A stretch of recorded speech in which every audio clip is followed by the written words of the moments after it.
हमेशा आपसे कहती हूं कि अपने मुद्दे पहचानिए, अपने अधिकार जानिए और समझकर उनके लिए बोलना सीखिए। क्योंकि कहते हैं ना कि बिना बोले तो चने भी नहीं बिकते और बिना रोए मां भी दूध नहीं पिलाती। ऐसा मैं इसलिए कह रही हूं क्योंकि आज के समय में इधर उधर के मुद्दों में, फालतू बातों में जनता इतनी उलझ गई है कि सरकार से सवाल करना भूल गई है। वो भूल गई है कि उसके अधिकार क्या है, क्या चीजें उसको मिलनी चाहिए, किन चीजों के लिए उसने वोट किया है, किन चीजों के लिए वो टैक्स चुका रही है और क्यों उसे बदले में वो सारी सुविधाएं नहीं मिल रही हैं, वो भूल चुकी है।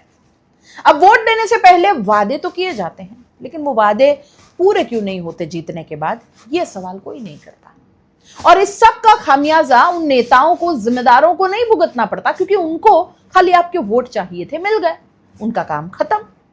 अब यहां से आपकी परेशानियां शुरू होती हैं जो सिर्फ आपकी है, उनको नहीं पड़ी आपकी।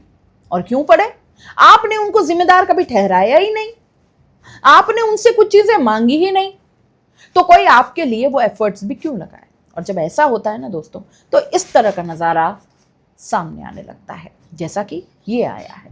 ये खबर ध्यान से देखिए दोस्तों, जहां उदयपुर में एक महिला का प्रसव रास्ते में निजी वाहन में ही हो गया और फिर परिजन उसे आगे के इलाज के लिए पीएचसी लेकर पहुंचे। अब जहां उस पीएचसी पर पहुंचे तो वहां पर एक बड़ा सा ताला लगा हुआ था। करीब 6 घंटे तक महिला दर्द से तड़पती रही, लेकिन सुबह 9 बजे तक पीएचसी पर डॉक्टर सहित कोई स्टाफ नहीं पहुंचा।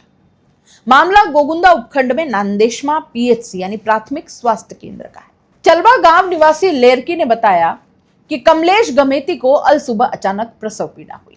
परिजन उसे तत्काल नांदेशमा स्थित सरकारी पीएचसी पर ले जा रहे थे, लेकिन रास्ते में ही महिला का प्रसव हो गया। गंभीर हालत में परिजन महिला और नवजात को लेकर अल सुबह करीब 4 बजे पीएचसी पहुंचे तो वहां दरवाजे पर ताला लगा मिला। कोई चिकित्सक और स्टाफ नहीं था वहां पर। करीब 6 घंटे तक महिला को पीएचसी के बरामदे में ही गुजारने पड़े। गांव की ही एक महिला ने बच्चे की नाल काटी। परिजनों ने बताया कि आर्थिक तंगी के कारण वे प्रसूता और शिशु को वापस घर नहीं ले जा सके। क्यों? क्योंकि सेहत परीक्षण के लिए सुबह फिर से पीएचसी आना पड़ता और वाहन किराए जितने उनके पास पैसे थे नहीं कि वो बार बार आए और जाएं।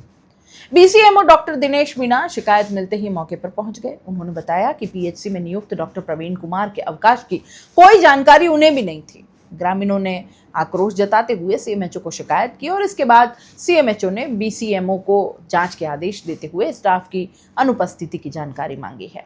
अब आप बताइए दोस्तों कि कब तक आप ऐसे ही चुप बैठेंगे, कब तक आप आवाज नहीं उठाएंगे, कब तक अपने अधिकारों का दमन यूं ही होने देंगे और कब तक बाकी सबको आपकी जो सारी सुविधाएं हैं, आपके हक अधिकार है, उन पर चिल मारने देंगे ऐसे ही।